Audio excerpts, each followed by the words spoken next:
जय हिंद दोस्तों, welcome to India's largest learning platform Unacademy. और मैं आपकी हेल्प करूंगा यूपीएससी सीएससी जीएस के पोर्शन को क्रैक करने में, स्पेशली हिस्ट्री वाले पोर्शन को। अब देखिए, यूट्यूब पे काफ़ी सारी चीज़ें अवेलेबल हैं, वहाँ से आप आराम से फ्री में चीज़ें देख सकते हैं, उसके लिए कोई भी पाबंदी नहीं है।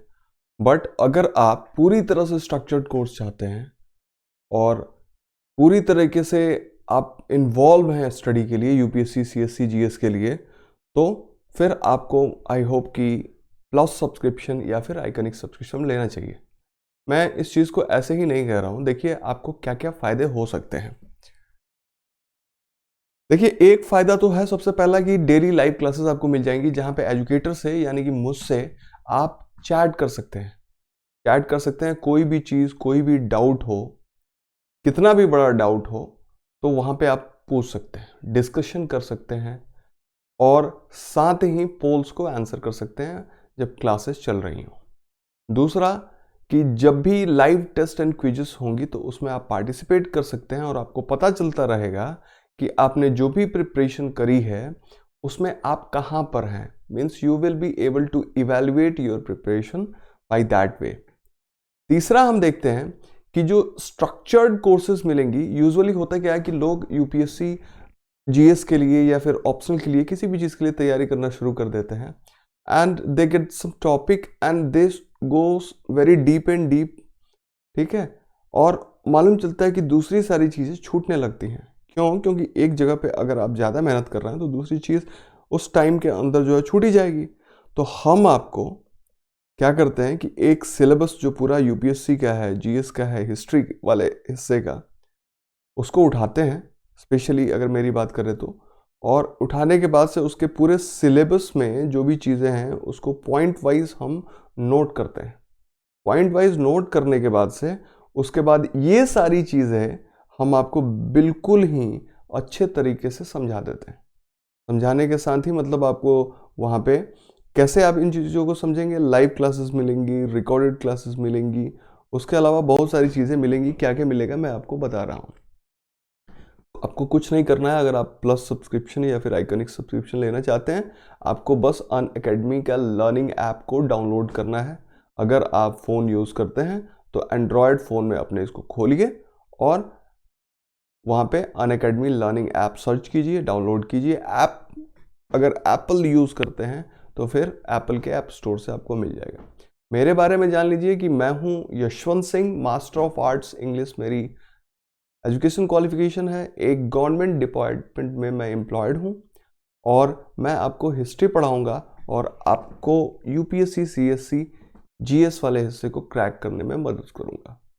देखिए, जब आप सब्सक्रिप्शन लेते हैं तो 100+ टॉप एजुकेटर्स आपको यहाँ पे मिलते हैं और इन टॉप एजुकेटर में देख लीजिए कौन कौन से लोग हैं। सुदर्शन गुर्जर, जिनके 789 के वॉच मिनट्स हैं।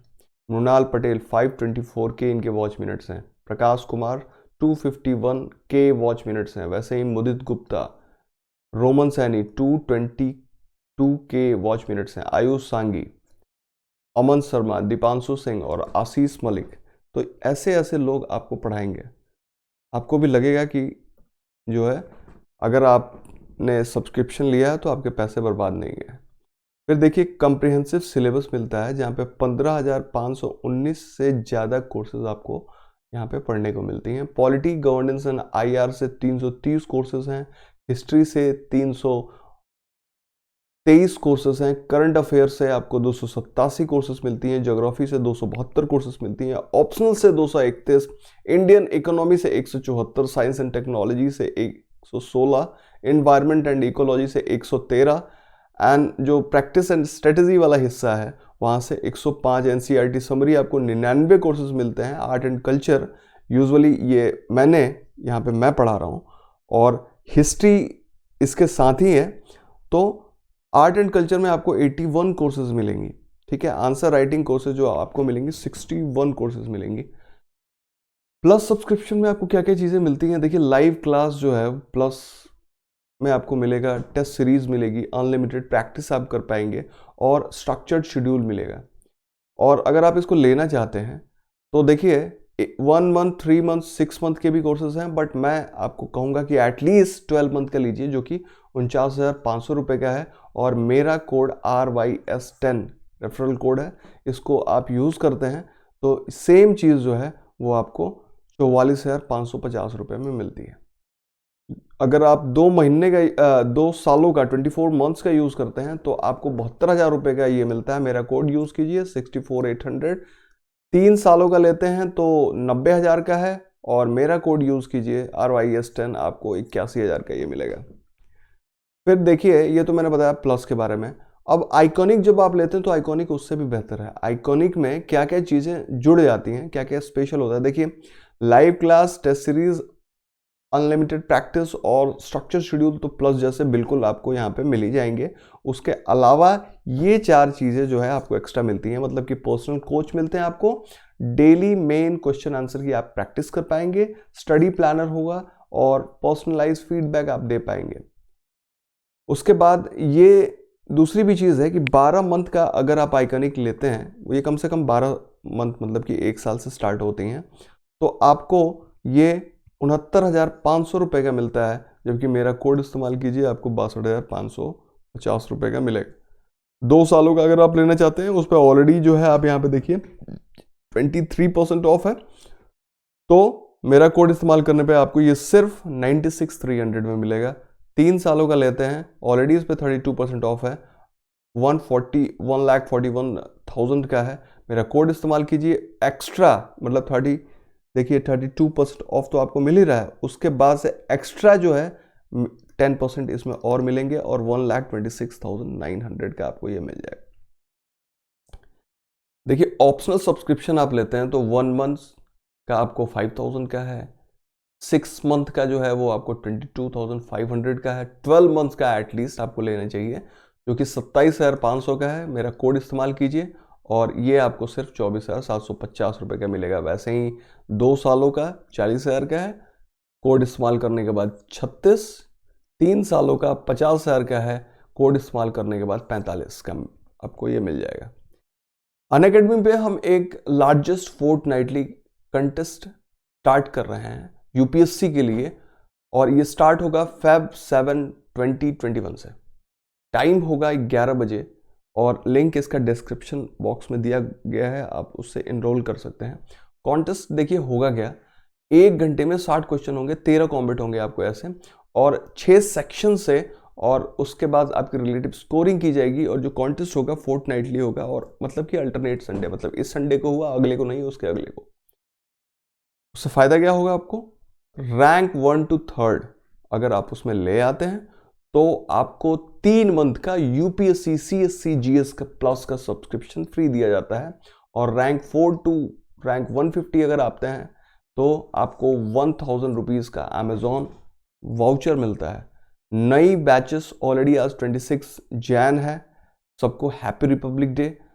और मैं आपको बता दूं कि नई बैचेस जो हैं वो ऑलरेडी स्टार्ट हो चुकी हैं, और अगर आप जितना लेट कर रहे हैं दैट मीन्स कि आप उतनी पढ़ाई पीछे छोड़ रहे हैं।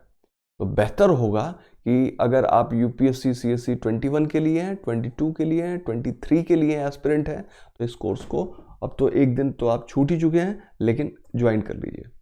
6 मंथ्स बैच आपको यूपीएससी सीएससी प्रीलिम्स का, ये भी 25 से स्टार्ट हो चुका है। बाइलिंगुअल मिलेगा, हिंदी है और साथ में इंग्लिश मिलेगा। यहाँ पे देखिए कि अगर आप जीएस बैच कोर्स लेते हैं तो सेम बाइलिंगुअल, हिंदी इंग्लिश तीनों ही मिलेगा, जिसमें आप पढ़ना चाहें, कंफर्टेबल हो उसको पढ़िए।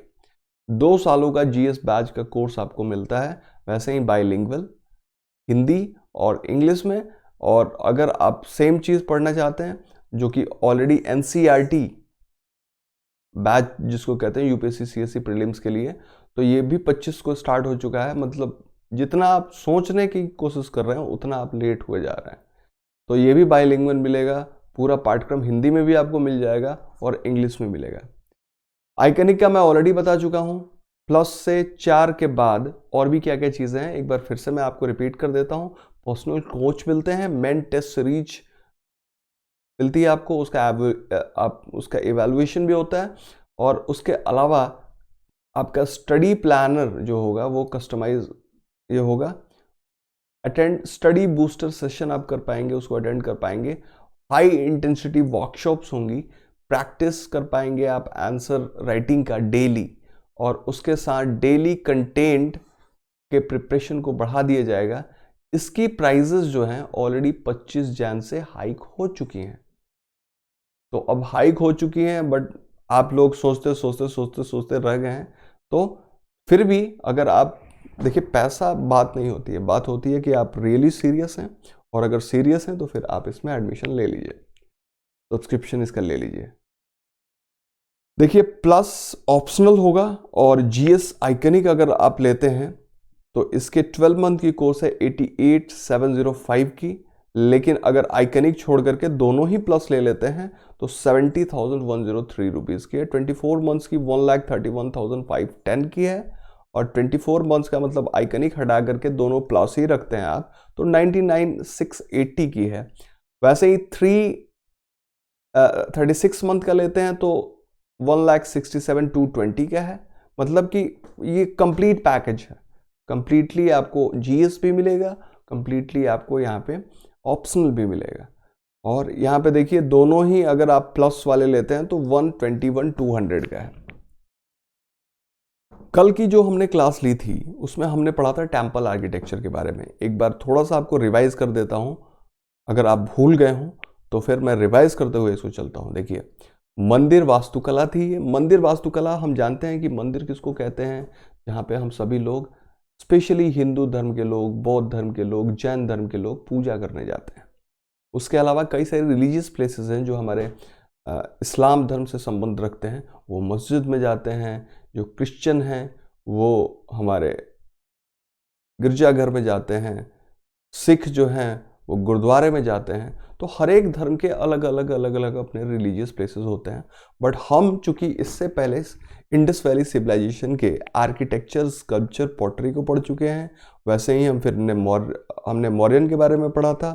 फिर अभी हम पोस्ट मौर्यन पढ़ रहे हैं। तो पोस्ट मौर्यन में ही तो ये वो टाइम था जहाँ पे हमें सिर्फ 3 चीज़ों से हम बात कर रहे होंगे। अगर टेम्पल की बात कर रहे होंगे तो एक तो हिंदू टेम्पल्स की हम बात कर रहे होंगे, दूसरे हम जो है बुद्धा टेम्पल की बात कर रहे होंगे, और तीसरा जो है हम जैन टेम्पल्स की बात कर रहे होंगे।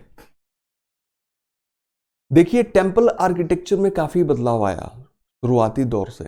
हिंदू टेम्पल आर्किटेक्चर जो है वो पहले आप पाएंगे कि रॉक कट टेम्पल्स हुआ करते थे। रॉक कट टेम्पल्स मैंने आपको ऑलरेडी बता दिया है। आपने देखा था कि उसमें कई सारी थी, जैसे हमारी अजंता की गुफाएं थी, राइट। उसके बाद से आपको एलोरा की गुफाओं के बारे में मैंने बताया था। उसके बाद नासिक केव्स के बारे में बताया था, ठीक है। उसके बाद से आपको मैंने बाघ की गुफाओं के बारे में बताया था, मंडपेश्वर की गुफाओं के बारे में बताया था। तो ये सारी जो थी वो हमारी कौन सी थी, रॉक कट टेम्पल थी, यानी कि शैल कत्रित गुफा मंदिर थे, ठीक है।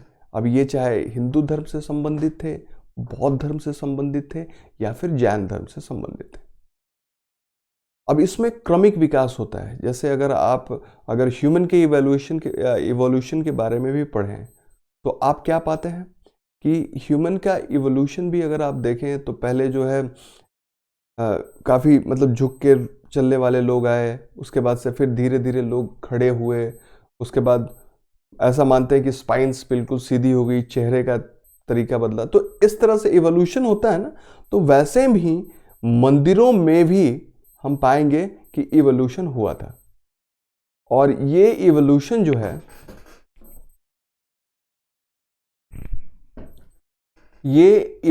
जो है पहले रॉक कट टेम्पल हुआ करते थे। उसके बाद मोनोलिथिक रथ है। अब मोनोलिथिक का मतलब क्या होता है, मोनो मतलब होता है सिंगल, और लिथिक का मतलब स्टोन, ठीक है। तो एक ही स्टोन को काट के बनाए हुए रथ नुमा जो है वो हमारे मंदिर रॉक कट टेम्पल के बाद बने थे। फिर हम पाएंगे कि स्ट्रक्चर टेम्पल क्या होते हैं।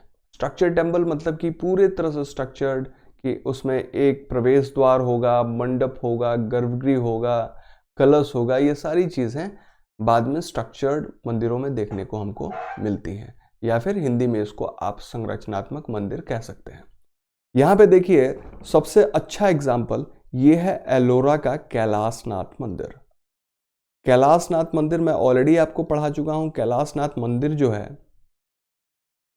वो देखिए भगवान शिव थे, उनके नाम पे माना जाता है कि उनका अबोर्ड जहां पे वो रहते हैं वो कैलाश जो है कैलाश पर्वत पे रहते हैं, राइट। तो उसी कैलाश पर्वत के नाम पे ये हमारा बन गया है कैलाशनाथ मंदिर। लेकिन ये है कहाँ पे? हमारे महाराष्ट्र में है, और महाराष्ट्र के औरंगाबाद डिस्ट्रिक्ट में है, ठीक है। वहां से लगभग आप मतलब अगल बगल विद इन 50 किलोमीटर्स आपको ये मिल जाएगा। दूसरा, और ये बेस्ट एग्जांपल है रॉक कट टेम्पल का, शैलकत्रित गुफा मंदिर का। फिर आगे इवोल्यूशन होता है। इवोल्यूशन होने के बाद मैंने बताया मोनोलिथिक रथ। तो देखिए मोनोलिथिक रथ मंदिर जो हैं, एक ही पत्थर से बने रथ मंदिर कैसे होते थे। यहाँ पे देखिए ये आपको रथ मंदिर दिखते हैं। अब ये रथ मंदिर हैं कहाँ के? ये रथ मंदिर हैं हमारे महाबलीपुरम के। महाबलीपुरम के आपको पता है ये है कहाँ? महाबलीपुरम आप जब चेन्नई जाते हैं तो उससे लगभग आपको 40, 50, 60 किलोमीटर दूर के मतलब पेरिफेरी के अंदर ही आपको मिल जाता है। अब ये महाबलीपुरम में एक हिस्सा जो है वहाँ पे रथ मंदिर आपको देखने के मिलता है। रथ का मतलब वही बिल्कुल आप सही समझ रहे हैं, रथ का मतलब कि जिसपे कोई डाइटी या कोई लोग चैरियट होता है। तो एक तरह के काट के बने इनका जो आकार है वो देखने में रथ जैसा है, और इसलिए इनको हम मोनोलिथिक रथ मंदिर कहते हैं। फिर हम देखेंगे कि अब ये जब बेहतर होता है तो स्ट्रक्चर टेम्पल कहाँ से स्ट्रक्चर टेम्पल हुए। स्ट्रक्चर टेम्पल मतलब कि संरचनात्मक मंदिर हुए, तो उनकी क्या विशेषता है। तो यहाँ पे मैंने एक इमेज ली है और ये भी महाबलीपुरम का है। ये जब आप बीच के पास आते हैं तो वहाँ पे एक स्टोन टेम्पल है। तो ये स्टोन टेम्पल जो है वो पूरी तरह से मतलब कि ये स्ट्रक्चर्ड है, ये मोनोलिथिक नहीं है। या अच्छे तरीके से मतलब कि अलग अलग चीज़ों को जोड़ करके जो चीज़ें बनाते हैं, तो उस तरह से ये भी महाबलीपुरम में ही है। तो देखिए कि पहले आपको शैलकत्रित गुफाएं मिलती हैं, उसके बाद एक ही पत्थर से बने रथ मिलते हैं, उसके बाद से हमको तीसरा मिलता है जिसको कि हम स्ट्रक्चर टेम्पल कहते हैं। फिर हमने आगे क्या पढ़ा था, ये हम रिवाइज कर रहे हैं आपको। हमने फिर आगे क्या पढ़ा था, हमने देखा था कि गुप्ता पीरियड में टेम्पल आर्किटेक्चर अपने शीर्ष पे पहुंच गया था। अब जब ये शीर्ष पे पहुंचता है तो इसमें देखा गया कि पहले जो फ्लैट रूफ्ड मोनोलिथिक टेम्पल होते थे, एक ही पत्थर को काट के बने हुए मंदिर होते थे, शैलकत्रित गुफाएं होती थी, ठीक है। शैलकत्रित गुफाओं के बाद मोनोलिथिक रथ या मोनोलिथिक टेम्पल हमारे आए हुए हैं। तो गुप्त काल में हम पा रहे हैं कि किस तरह से एवोल्यूशन हुआ है। देखिए पहले ये इस तरह के हुआ करते थे। इसके जो कॉलम हैं, स्तंभ हैं, वो कितने सुडौल हैं, ठीक है। और कई सारे कॉलम आपको यहाँ पे देखने को मिलते हैं। जो नीचे वाला हिस्सा जो है वो काफी नीचे है, फ्लैट है, इसका जो प्लिंथ लेवल है। पीछे वाला हिस्सा आपको स्क्वायर मिलता है। जो खास चीज है वो इसका बिल्कुल ही समतल छत है या फिर फ्लैट रूफ्ड है। जबकि यही जब चीजें अच्छी हुई, मैंने बताया कि कोई चीज इवॉल्व हुई जब ये, तो फिर क्या हुआ, शिखर वाले पंचायतन शैली के मंदिर बने। अब यहाँ पे पंचायतन क्या है आप ये सोच रहे होंगे। देखिए पंच का मतलब होता है 5, राइट, और आयतन का मतलब होता है कंटेनिंग। मतलब ऐसे मंदिर जिसमें 5 थे। अब ये 5 क्या थे, ऑफ कोर्स मंदिर ही होंगे। छोटे छोटे 4 थे, 1 2 3 एंड दूसरे साइड में भी होगा 4। अब ये देखिए 1 2 3 4 मतलब यहाँ पे होगा, यहाँ पे होगा, ये तो आपको एंट्रेंस है। तीसरा यहाँ पे होगा और चौथा उसके पीछे होगा, ठीक है। तो ये 4 हो गए और बीच में मेन श्राइन था। क्योंकि कुल मिला के 5 हुए इसलिए इनको पंचायतन शैली का हम मंदिर कहते हैं। देखिए कि धीरे धीरे कंट्री में और ये हुआ पूरे देश भर में अलग अलग तरह की हमारी मंदिर बनाने की शिल्पकला, मंदिर बनाने की कला जो है वो आई। अब ये मंदिर बनाने की कला कौन सी थी। नॉर्थ में नागर शैली आई, आप यहाँ पे देख सकते हैं। साउथ में द्रविड़ शैली आई, और अंत में दोनों ही का मिश्रण, मतलब कि नागर या द्रविड़, कहीं कहीं क्या होता है कि आप पाते हैं कि कुछ लोग मतलब बिल्कुल ही नॉर्थ इंडियन लाइफस्टाइल को फॉलो करते हैं, तो उनके जो घर वर होंगे, मंदिर होंगे, वो बिल्कुल नॉर्थ स्टाइल के होंगे। कुछ लोग साउथ में हमारे रहते हैं, वो द्रविडियन लाइफस्टाइल को फॉलो करते हैं, तो उनके खाने पीने के तरीके, उनके रहने के तरीके, उनके मंदिर, उनके घर जो होंगे वो द्रविडियन स्टाइल के होंगे। तो यहाँ पे हम बात कर रहे हैं मंदिरों की। तो और कहीं कहीं पे पाएंगे कि आपको अच्छा लगा कि थोड़ा सा नागर मिला देता हूं और थोड़ा सा द्रविडियन मिला देता हूं, तो तीसरा आया था वेशर। अब इसी वेशर में अब हम देखेंगे कि जब स्ट्रक्चर्ड मंदिरों की बात हो रही है तो मंदिर के कई सारे हिस्से होंगे। यहां तक मैं कल पढ़ा चुका था, ठीक है। अब इससे आगे, अब पहला हिस्सा जो होता है उसको हम कहते हैं मंडप। मंडप अधिकतर पूर्व दिशा में खुलते हैं, और मंडप जो होता है मंदिर का एंट्रेंस होता है। लाइक अगर आप द्रविड़ मंदिरों की बात करें तो द्रविड़ मंदिरों में आपको एक बहुत बड़ा सा मतलब गेटेड स्ट्रक्चर मिलता है, जहां से गेट टाइप होता है, जहां से आप एंटर करते हैं। फिर भी अंदर आने के बाद से एक पोर्टिको जैसा होता है। पोर्टिको आपने देखा है कई लोगों के घर के सामने बना होगा, या आप उसको पोर्च कर सकते हैं, जहां पे आप कार वार खड़े करते हैं। तो उसी तरह से हमारे जो मंदिर हैं उनमें भी मंडप का स्ट्रक्चर होता है। पोर्टिको जैसी होती है, और कई सारे, मतलब कि पोर्टिको किसको बोलते हैं, मकान से थोड़ा आगे निकला रहेगा और उसमें खंभे लगे रहेंगे, तो पोर्टिको बोल लीजिए, पोर्च बोल लीजिए, या फिर आप उसको कॉलोनेडेड कह लीजिए। कॉलोनेडेड का यही मतलब हुआ कि कई सारे हमारे उसमें पिलर्स लगे होंगे और साइड साइड से खुला रहेगा, हॉल रहेगा वो, राइट।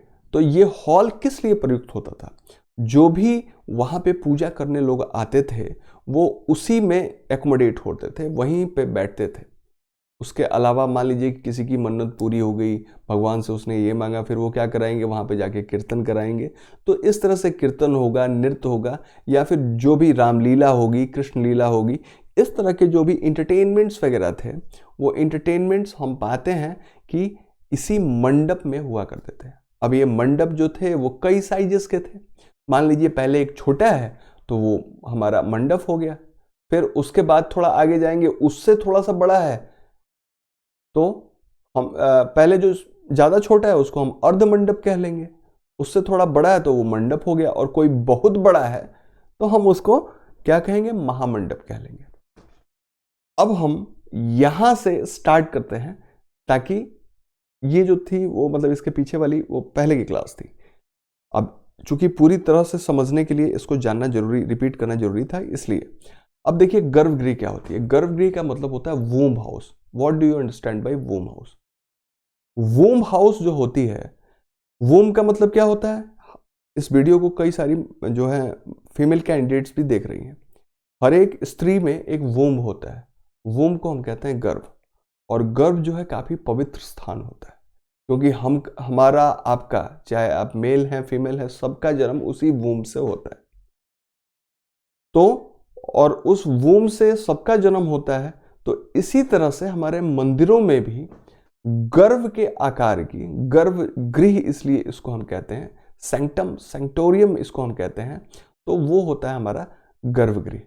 तो गर्भगृह की तरह ही एक गुफा होती है, उसके अंदर जब जाते हैं तो उसमें मतलब एक बहुत ही छोटा सा रूम आपको मिल जाएगा, और वो रूम में कौन रहेगा, वूम में आप पाएंगे मेल होते हैं, फीमेल होते हैं, कोई भी हो सकता है। मतलब कि मेन जो जीवन होता है वहीं पे होता है। वैसे ही मंदिरों में अगर आप जाएंगे तो उस वूम लाइक स्ट्रक्चर में, उस गर्भगृह में अगर भगवान शिव का मंदिर है तो भगवान शिव की मुख्य प्रतिमा होगी। अगर भगवान राम का मंदिर है तो भगवान राम की मुख्य प्रतिमा होगी, ठीक है। जिस भी ईश्वर का, चाहे वो बौद्ध धर्म से रिलेटेड है, जैन धर्म से रिलेटेड है, अगर मान लीजिए कि अगर हम इसको कहते हैं कि नहीं भाई ये मंदिर जो है ये हमको चाहिए बौद्ध धर्म से संबंधित, तो बौद्ध धर्म से संबंधित तो बिल्कुल अंदर जाएंगे, जहाँ पे प्रेयर हॉल होता था उसके अंदर तो हम जानते हैं कि वहां पे स्तूप हुआ करते थे। तो जैसे उस स्तूप के अंदर क्या होता था, कोई भी वैसे महापुरुष हैं जो उस धर्म से संबंधित हैं, अब चाहे वो हिंदू धर्म से, बौद्ध धर्म से, जैन धर्म से, सबके लिए स्तूप बनते थे। तो मेन स्तूप में ही उनकी जो यादगार चीजें होती थी वो सारी चीजें उनके उसके अंदर रखी होती थी। उसी तरह मंदिरों में जो गर्भगृह होता है उसमें मुख्य देवता की मूर्ति लगी होती है। मेन आइकॉन, मेन डाइटी की मूर्ति लगी होती है, जहां पे हम जाकर के अपनी मुख्य आराधना, मुख्य पूजा करते हैं। अब मैं मुख्य क्यों कह रहा हूं, क्योंकि जब आप मंदिर में घुसेंगे तो सिर्फ आपको एक ही देवता नहीं मिलेंगे, कई जगहों पे आपको ये मिलेगा कि वहां पे मिथुन, मिथुन मतलब कि एक कपल होंगे, वो एक कपल मतलब काफी सेंसुअस टाइप की चीजें भी आपको मिल जाएंगी, वो एक दूसरे से आलिंगनरत हैं, उनकी मिलेगी। उसके अंदर जाएंगे कोई और भी ईश्वर की आपको मूर्ति मिल जाएगी, अलग अलग दीवारों पे अलग अलग छोटे छोटे रूम्स जो होते हैं, स्ट्रक्चर होते हैं, तो उसमें अलग अलग मिल जाएंगी। बट जो गर्भगृह है, गर्भगृह में मुख्य देवता की ही आपको प्रतिमा मिलेगी। फिर हम आते हैं शिखर में। मैंने बताया कि पहले मोनोलिथिक रथ होते थे, फिर स्ट्रक्चर मंदिर आए। यहाँ पे स्ट्रक्चर मंदिरों की जब बात की जा रही है तो अंत में गर्भगृह के ठीक ऊपर, याद रखिए, आप ऐसा भी सोचते हैं कि कहीं मंडप, खूब मंडप या फिर महामंडप बना दिया और आप कहेंगे कि यही जो है हमारा शिखर है। नहीं, देखिए यहाँ पे ये भी स्ट्रक्चर है, ये भी स्ट्रक्चर है, लेकिन अगर हम शिखर की बात करें तो शिखर के ठीक नीचे जो होता है गर्भगृह होता है, राइट। तो शिखर के ठीक नीचे हमारा होता है गर्भगृह। तो एक पहाड़ के, मतलब किसी भी टेंपल में एक पर्वतनुमा, एक बहुत ऊंची सी जो रचना होती है, और उसके ठीक नीचे गर्भगृह होता है जिसमें मुख्य देवता का निवास होता है। और ये जो शिखर होता है ये बाहरी स्ट्रक्चर है, ठीक है, तो उसको हम कहते हैं वो शिखर है। साउथ इंडिया में इसको विमान कहते हैं, नॉर्थ इंडिया में इसको शिखर कहते हैं। अब दोनों में अंतर है। दोनों में क्या अंतर है, अगर आपसे पूछ दे कि भाई दोनों ही बाहर वाले स्ट्रक्चर हैं और उसके ठीक नीचे गर्भगृह होता है, दोनों में क्या अंतर है? तो पहला अंतर ये है कि आप पाएंगे कि ये जो हमारे शिखर हैं नॉर्थ इंडिया वाले, ये आप पाएंगे कि गोलाकार होते हुए और काफी पर्वतनुमा होते हैं। जबकि आप सेम दक्षिण में जाते हैं, साउथ में जाते हैं, तो ये हमारे पिरामिड के आकार के होते हैं। देखिए बिल्कुल ही एक रेगुलर इंटरवल पे ये पिरामिड के आकार के। तो ये हुआ शिखर और विमान का अंतर। अब तीसरी जो चीज होती है उसको हम कहते हैं वाहन। आप आ जाइए गर्भगृह में। गर्भगृह में जहां पे मुख्य देवता होते हैं उसके बाहर आप पाएंगे कि देवता का जो वाहन की तरह की एक आकृति होती है, और इसमें आप पाएंगे कि इसमें पिलर भी लगे होते हैं, और ये ठीक गर्भगृह के, मतलब एक्चुअली उसको रखा जाता है, मतलब उसके सामने रख दिया जाता है, और ऐसा लगता है कि वो देवता उस वाहन के ऊपर बैठे हुए। तो ये हो गया हमारा, इसको हम कहते हैं वाहन। अगला होता है जिसको हम कहते हैं अमलक। अब देखिए यहां पे हमने पूरा आपको समझने के लिए एक विष्णु टेंपल का यहां पे इमेज लिया हुआ है। मैंने बताया था, आपने जहां से, मान लीजिए कि जहां से एंट्री करी, ये यहां से आपने एंट्री करी, राइट। तो ये एंट्री करी, और मैंने बताया था पोर्टिको होगा, पोर्च होगा, जहां पे मतलब साइड साइड से ये खुला रहेगा, राइट, और यही मेन एंट्रेंस होगा। तो आप ये सीढ़ियों से चढ़े, और ये मुख्यतः ईस्ट दिशा में ये इसका मुख होगा, मंदिरों के मुख। आप भी अभी फ्लैट लेने जाते हैं, घर बनवाते हैं, तो आप सोचते हैं कि आपका घर जो हो ईस्ट में खुले, ठीक है, इसलिए क्योंकि सूरज की धूप उसमें आएगी, सारी चीज़ें, मतलब जो भी आपके माइक्रोब्स वगैरह हैं वो बिल्कुल, मतलब लाइट जो है सूरज की सुबह की वो बिल्कुल ही अच्छी होती है। तो ये बिल्कुल ही ओपन में होगा, ईस्ट फेसिंग होगा अधिकतर, और जो एंट्रेंस होता है उसमें पोर्टिको टाइप का स्ट्रक्चर होता है जहां पे भक्त लोग आकर के यहाँ पे बैठेंगे। अब ये भक्त लोग यहाँ पे आके बैठेंगे, किसी के साथ कुछ अच्छा हुआ है तो हरि कीर्तन होगा, नृत्य होगा, सारी चीजें यहाँ पे होंगी, ठीक है। तो इसको हम कहते हैं कि ये अर्ध मंडप है। इससे थोड़ा बड़ा हो गया मंडप हो गया, और भी एक बड़ा मतलब शिखर से थोड़ा सा छोटा, यहाँ पे इसी तरह की आकृति लेंगे, पिलर लगे होंगे, साइड साइड से खुला होगा, हॉल टाइप की आकृति, तो ये भी हमारा मंडप हो गया। यहाँ पे हम बात कर रहे हैं अमलक क्या होता है। फिर उसके आगे आप आते हैं तो यहाँ पे आपको मैंने बताया ये गर्भगृह होगा जिसमें मुख्य देवता की मूर्ति लगी होगी। इसी के बाहर जो होगा वो हमारा वाहन देखने को मिलता है। वाहन मतलब कि भाई कोई भी मुख्य देवता है उनका अपना एक वाहन होगा जिसपे वो जाएंगे। तो यहाँ पे भी आपको पिलर नुमा आकृति मिल जाएगी, स्तंभ नुमा आकृति मिल जाएगी। इसके ठीक ऊपर गर्भगृह मैंने बताया मुख्य देवता हो गए, मुख्य देवता हमेशा गर्भगृह में होंगे। पहले जो ये गर्भगृह काफी छोटा होता था, इसमें एक ही गेट होता था, बाद में ये बड़े बनने लगे। ठीक है, अब इसके ऊपर ये हमारा शिखर होगा, ये पूरा शिखर हो गया। शिखर देखिए गोलाकार टाइप है, आपको पहाड़नुमा है, और इस शिखर के ठीक ऊपर एक चक्री टाइप की संरचना है, डिस्क लाइक स्ट्रक्चर है, इसको हम कहते हैं अम्लक। तो मेरी बातों को आप अच्छी तरह से अम्लक को समझ गए। उसके बाद आता है कलश। इस अम्लक के ठीक ऊपर कलश होता है। क्या होता है? कलश। कलश क्या होता है? उल्टा किया हुआ कलश, पीचर, घड़ा, उसको ऊपर रख करके उल्टा, ठीक है, उल्टा किया हुआ, कहीं कहीं सीधा भी आपको मिल जाएगा। तो उस तरह से हमारे कलश सबसे ऊपर टॉप मोस्ट पॉइंट पे ये कलश लगे होते हैं। अब कहीं कहीं इस कलश के ऊपर एक और चीज लगी होती है जिसको हम कहते हैं ध्वज। ठीक है, एक ध्वज भी लगा हुआ हो सकता है कलश के ऊपर। फिर हम देखते हैं अंतराल क्या होता है। अब देखिए अंतराल कहते हैं हम वेस्टिबल को। वेस्टिबल क्या है? Antarala is a transition area between the garbhagriha and the temple's main hall. मैंने बताया था कि मंडप जो है, मंडप और गर्भगृह, गर्भगृह में जो मुख्य देवता का निवास होता है, मंडप में लोग आकर के अपने यहाँ पे बैठते हैं, या फिर कोई भी इंटरटेनमेंट वाला कार्यक्रम होता है। यहाँ पे मैंने बताया था कि मुख्य देवता जहाँ पे बैठते हैं, गर्भगृह से ठीक बाहर निकलते हुए यहाँ पे आपको मिल जाता है, क्या मिलता है? वाहन। और मंडप से गर्भगृह में जाने के लिए जो बीच की जगह होती है, ठीक है, गर्भगृह से मंडप या फिर मंडप से गर्भगृह के में जाने के लिए जो बीच की जगह, ये बीच वाली जगह जो है, इसको हम कहते हैं अंतराल। आप इसको अच्छी तरह से समझ रहे हैं।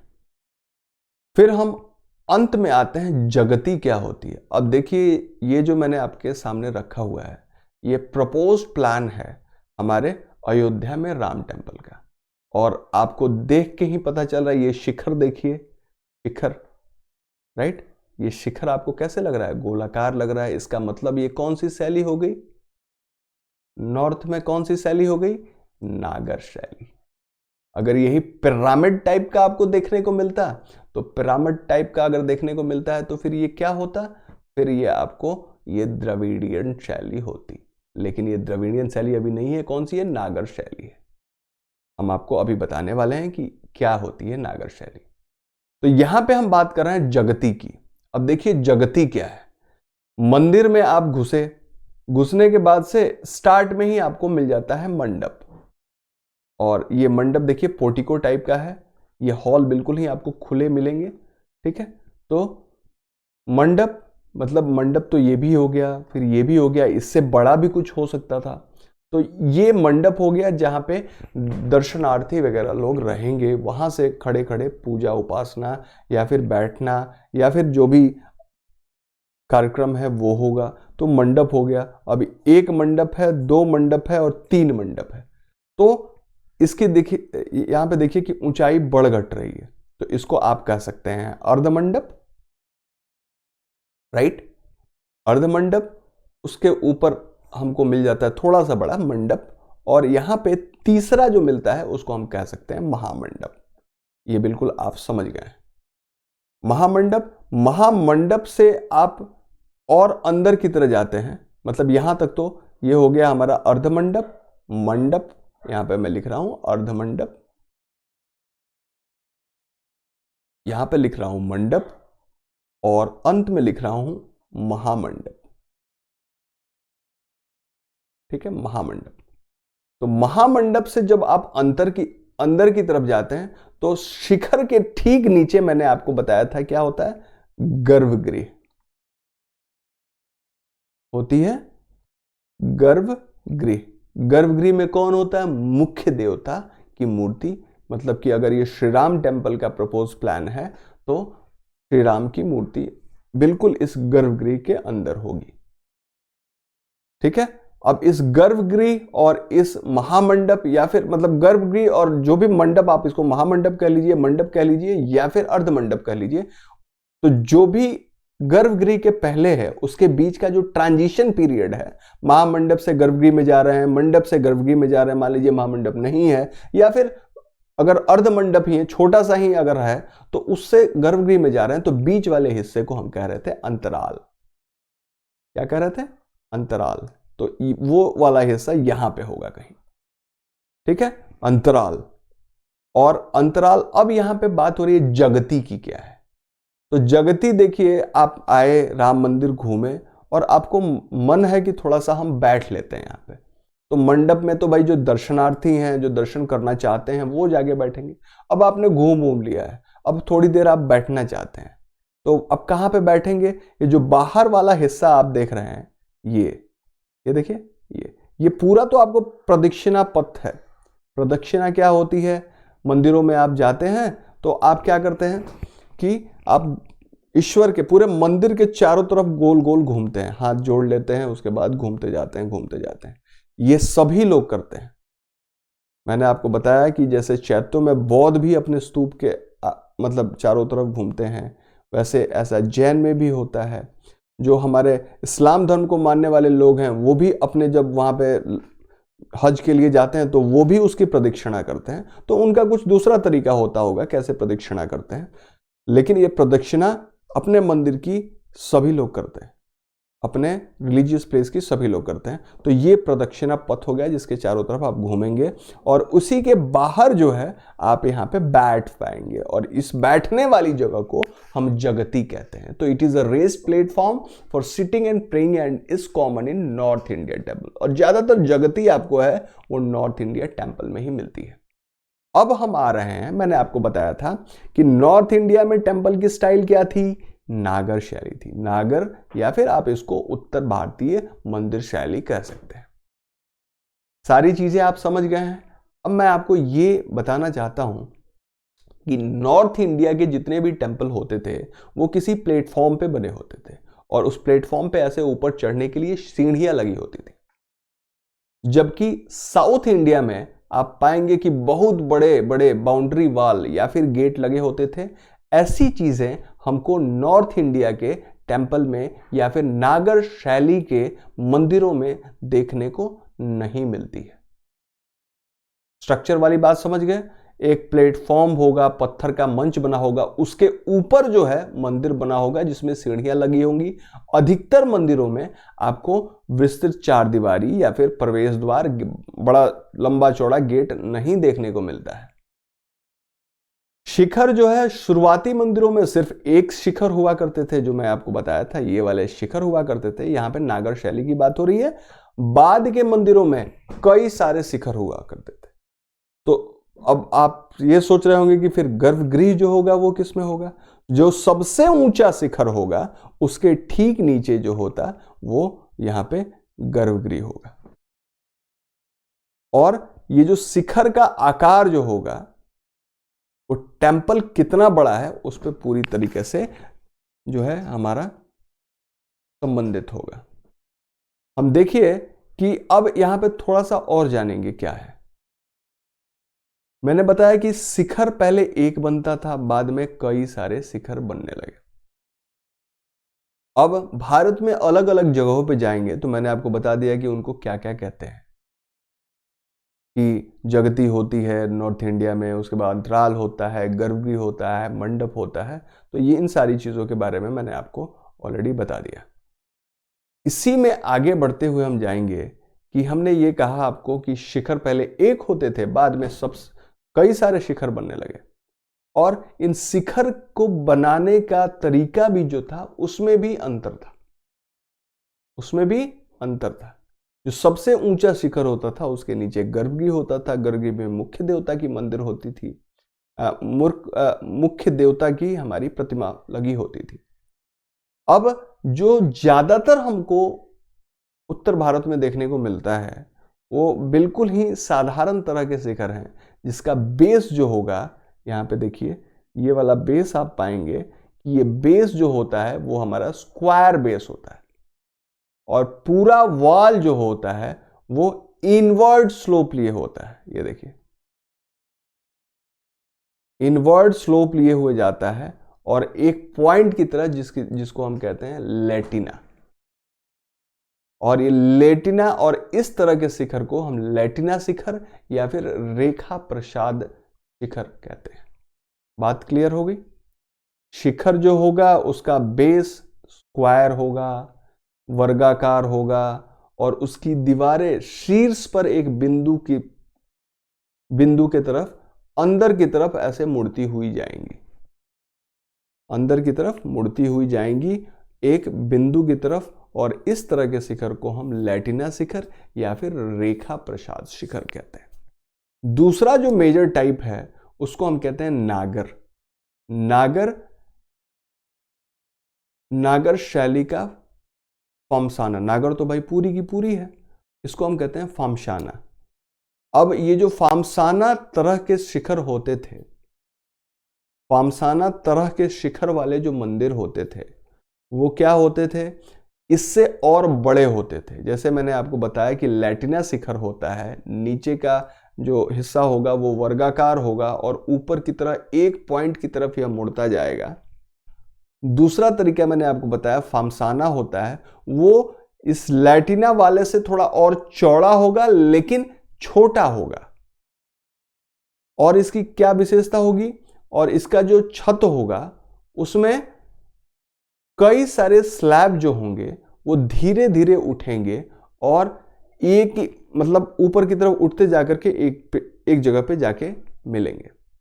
आप लेटिना में आप पाएंगे कि जो ये गोल बना है, ये वाला हिस्सा जो आपको गोल बना है वो बहुत ही शार्पली चढ़ा है, एक पॉइंट की तरफ वो शार्पली चढ़ा है।